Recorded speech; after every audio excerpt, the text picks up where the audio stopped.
SIR में उन्नाव में पकड़ी गई सबसे बड़ी हेराफेरी। एक घर पर 42 फर्जी वोटर्स मिलने से मची सनसनी। चुनाव में दनादन वोटिंग करते आ रहे थे जनाबे आली। पकड़ी गई चोरी तो एडीएम ने चलाया कानून का चाबुक। भारत में कई राज्यों में बड़े पैमाने पर एसआईआर की प्रक्रिया जारी है। सुबह से गांव-गांव, शहर-शहर बीएलओ चौपाले सजा रहे हैं। कहीं कुर्सी पर बैठकर तो कहीं जमीन पर बिस्तर डालकर पहचान पत्रों का शुद्धिकरण का काम कर रहे हैं, जिस पर सियासत जारी है। एसआईआर को लेकर राजनीतिक दलों के नेता सड़क से लेकर संसद में हल्ला बोल कर रहे हैं। शीतकालीन सत्र एसआईआर के चलते प्रभावित हो रहा है। प्रचंड ठंड में एसआईआर यूपी में गर्दा उड़ाए हुए है। अखिलेश यादव एसआईआर को लेकर बीजेपी पर हमलावर हैं। बीएलओ के पक्ष में बैटिंग कर रहे हैं। एसआईआर को सपा प्रमुख बीजेपी की साजिश बता रहे हैं। ऐसे में यूपी के उन्नाव से एक बड़ी खबर निकल कर आ रही है, जिसे पूरे जनपद में हड़कंप मचा हुआ है। एसआईआर यानी विशेष प्रगाढ़ पुनरीक्षण अभियान, जिसकी गूंज बिहार चुनाव से पहले चुनाव प्रचार के दौरान सुनाई दी।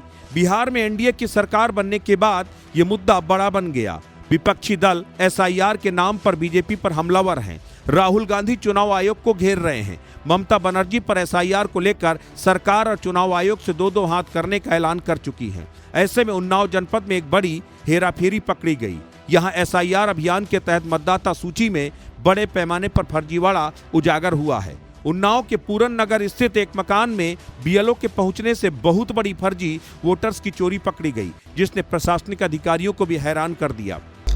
ये जैसे ही संज्ञान में आया है, उसमें ईआरओ साहब को निर्देशित किया गया है, ये देख लें। ये भी चीज़ें निकल के आ रही हैं कि यहाँ पे उन्नाव में काफ़ी सारी फैक्ट्रियाँ हैं, तो बहुत सारे वर्कर्स भी काम करने के लिए आते हैं। तो नियमित तौर पे जो लोग भी रहे हैं तो उनका नाम स्पेशल समरी रिवीजन के दौरान ऐड हुआ होगा।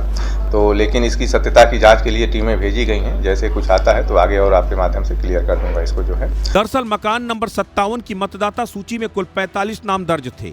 मौके पर की गई जाँच में केवल 3 निवासी ही मिले। शेष 42 नामों के बारे में ना तो मकान मालिक को कोई जानकारी दे सका और ना ही पड़ोसियों ने उन्हें पहचानने की पुष्टि की। बूथ लेवल अधिकारी राजीव कुमार जब मकान नंबर 57 पर पहुंचे तो उन्हें घर में केवल 3 लोग मिले। बीएलओ ने मकान मालिक से मतदाता सूची में दर्ज 45 नामों के बारे में पूछताछ की। मकान मालिक ने बताया कि उन्होंने शेष 42 नामों के बारे में कोई जानकारी नहीं है, वो उन्हें पहचानते भी नहीं हैं। बीएलओ ने पड़ोसियों से भी संपर्क किया। पड़ोसियों ने पुष्टि की इस मकान में कभी इतने लोग नहीं रहे। उन्होंने बताया कि सूची में दर्ज अधिकांश व्यक्तियों को उन्होंने कभी आते जाते नहीं देखा। ये घटना मतदाता सूची में गंभीर अनियमितताओं, फर्जी प्रविष्टियों को संकेत करती है। अपर जिलाधिकारी सुशील कुमार के अनुसार ये मामला बेहद गंभीर है, इसकी जांच तेजी से की जा रही है। ऐसा सभी संदिग्ध मामलों की सूची बनाकर निर्वाचन आयोग को भेजी जा रही है, ताकि पूरे प्रकरण की गहराई से जांच हो सके। अधिकारियों ने यह भी बताया, एसआईआर अभियान के दौरान इस तरह की कई अनियमितताएं सामने आ रही हैं, जो मतदाता सूची में बड़े पैमाने पर फर्जी प्रविष्टियों की मौजूदगी दर्शाती हैं। वहाँ एक घर है 57 नंबर, तो वहाँ आदमी ज्यादा है, मिल कम रहे हैं, तो ये लगभग 40 के ऊपर।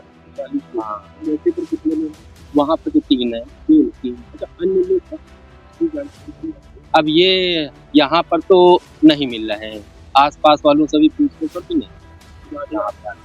हम जान रहे हैं ये कहीं और दर्ज है, दूसरे मोहल्ले के 57 नंबर पे हैं।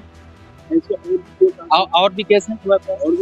हाँ, ऐसे जैसे कि मान लेते हैं, उसमें कुछ लोग ऐसे जो यहाँ का पता मान लिया 65 है, दरियाई खेड़ा गांव बगल में मोहल्ला, वहाँ के 65 वाले पते पर वो मिल रहा है।